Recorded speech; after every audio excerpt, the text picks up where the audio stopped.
ನಾನು ಮಾತಾಡ್ತೇನೆ.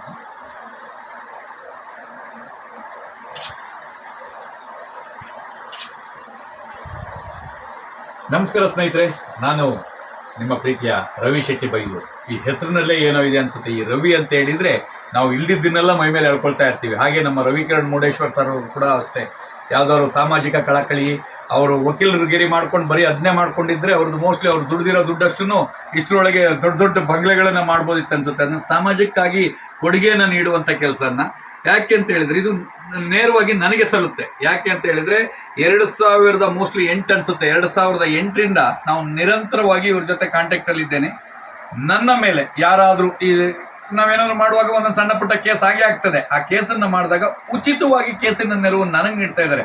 ನನಗೆ ಮಾತ್ರ ಅಲ್ಲ, ಅದೆಷ್ಟೋ ಜನರಿಗೆ ಉಚಿತವಾಗಿ ನೆರವು ನೀಡೋದಲ್ದೇನೆ ಎಲ್ಲದರಲ್ಲೂ ಸಿನಿಮಾ ನಟನೆಯಲ್ಲಿದ್ದಾರೆ, ಸಾಮಾಜಿಕ ಕಳಕಳಿಯಲ್ಲಿದ್ದಾರೆ, ಕ್ರೀಡೆಯಲ್ಲಿದ್ದಾರೆ, ಎಲ್ಲದರಲ್ಲೂ ಆಲ್ ಇನ್ ಒನ್ ಅಂತ ಒಂದು ವ್ಯಕ್ತಿತ್ವ ಇವ್ರದ್ದು. ಇವರನ್ನ ಇವತ್ತು ನಾವು ಪ್ರತಿ ವರ್ಷ ಅಣ್ಣ ಮಹೋತ್ಸವ ಕಾರ್ಯಕ್ರಮ ಅಂತ ಹೇಳ್ಬಿಟ್ಟು ಬೆಂಗಳೂರಿನಲ್ಲಿ ಮಾಡ್ತೇವೆ. ಈ ಕಾರ್ಯಕ್ರಮವನ್ನು ಈ ಸಲ ಕೂಡ ಮಾಡ್ತಾ ಇದ್ದೀವಿ. 6, 7, 8 3 ದಿನಗಳ ಕಾಲ ನಡೆಯುವ ಈ ಕಾರ್ಯಕ್ರಮದಲ್ಲಿ ಇವರು ಮುಖ್ಯ ಕೇಂದ್ರ ಬಿಂದು ಇವರೇ ಆಗಿದ್ದಾರೆ. ಅವರಲ್ಲದೇನೆ ನಮ್ಮ ಆಫೀಸ್ನಲ್ಲಿ ಪ್ರಥಮವಾಗಿ ಇವರು ಫೋಟೋ ರಾರಾಜಿಸ್ತಾ ಇದೆ ನನ್ನ ಆಫೀಸ್ನಲ್ಲಿ. ಯಾಕೆಂದರೆ ನನ್ನ ಆಫೀಸ್ನಲ್ಲಿ ಸಾಮಾಜಿಕ ಕಳಕಳಿ ಇರೋರು, ಸಮಾಜದ ಮೇಲೆ ಹಿತಾಸಕ್ತಿ ಇರೋರ್ದು ಮಾತ್ರ ನನ್ನ ಆಫೀಸ್ನಲ್ಲಿ ಕಾಣುತ್ತೆ. ಯಾವುದೋ ಒಂದು ರಾಜಕಾರಣಿಗಳು, ಯಾರ್ದೋ ಪುಡಾರಿಗಳದ್ದು ಹಾಕೊಳ್ಳೋನಲ್ಲ ನಾನು. ಅಲ್ಲಿ ಯೋಗ್ಯ ವ್ಯಕ್ತಿ, ಮೌಲ್ಯಾಧಾರಿತ ವ್ಯಕ್ತಿ ಇದ್ದರೆ ಮಾತ್ರ ಅವ್ರ ಫೋಟೋನ ನಾನು ಬಳಸ್ತೀನಿ. ಹಾಗೆ ಇದರಲ್ಲೂ ಕೂಡ ಅಷ್ಟೇ, ಯಾರ್ದು ಇನ್ವಿಟೇಷನಲ್ಲಿ ಇದ್ದವ್ರದೆಲ್ಲ ಹಾಕುವಂಥದ್ದಿಲ್ಲ. ಮೌಲ್ಯಾಧಾರಿತ ವ್ಯಕ್ತಿಗಳು ಯಾರಿದ್ದಾರೆ ಅವ್ರದ್ದು ಮಾತ್ರ ಫೋಟೋ ಹಾಕೋದು ನನ್ನ ಸಂಸ್ಕೃತಿ ಆಗಿದೆ. ಆ ಸಂಸ್ಕೃತಿಗೆ ಹೆಸರುವಾಸಿ ನಮ್ಮ ಸಾಹೇಬರು. ನನ್ನ ಎಲ್ಲ 2-3 ಕೇಸ್ಗಳು ಈ ಬೇಡದಿದ್ದವ್ರು ಮಾಡ್ತಾರೆ. ಅಕ್ರಮನ ಬಯಲಿಗೆ ಎಳೆಯುವಾಗ ಅಕ್ರಮಿಗಳು ನಮ್ಮ ಮೇಲೆ ಕೇಸ್ ಮಾಡಿಸೋದು. ಕೆಲವು ಪೊಲೀಸವ್ರನ್ನ ಯೂಸ್ ಮಾಡಿಕೊಂಡು, ಯಾಕಂದ್ರೆ ಪಾಪ ತಿಂದಿರ್ತಾರೆ, ಋಣ ತೀರಿಸಬೇಕಾಗತ್ತೆ, ಅದಕ್ಕೆ ಮಾಡ್ತಾರೆ ಅವರು.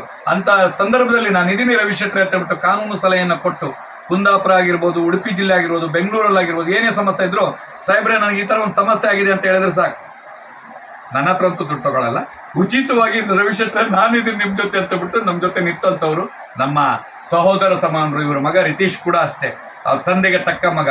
ಅವರು ಅಷ್ಟೇ, ಏನಾದ್ರು ಇದ್ದರೆ ರವಿಣ್ಣ ಹೋಗಿ ನೀವು ಮತ್ತೆ ನೋಡ್ತೀನಿ ಅಂತ ಹೇಳ್ತಾರೆ. ಅಂದರೆ ತಂದೆ ಹೇಳ್ಕೊಟ್ಟಿದ್ದಾರೋ ಅಥವಾ ತಂದೆ ಬುದ್ಧಿನ ಸಂಪೂರ್ಣ ಬಂದಿದೆಯೋ ಗೊತ್ತಿಲ್ಲ, ಅಂತೂ ಯೋಗ್ಯ ವ್ಯಕ್ತಿಗಳಿದ್ದಾರೆ. ಅವ್ರು ಇವತ್ತು ಅವರ ಒಂದು ಆಫೀಸಿಗೆ ಬಂದ್ಬಿಟ್ಟು ಅವ್ರನ್ನ ಆಹ್ವಾನ ನೀಡಿದ್ದೀನಿ. ಖುಷಿ ಆಯಿತು ಸರ್, ಬರಲೇಬೇಕು ದಯವಿಟ್ಟು. Thank you sir, thank you.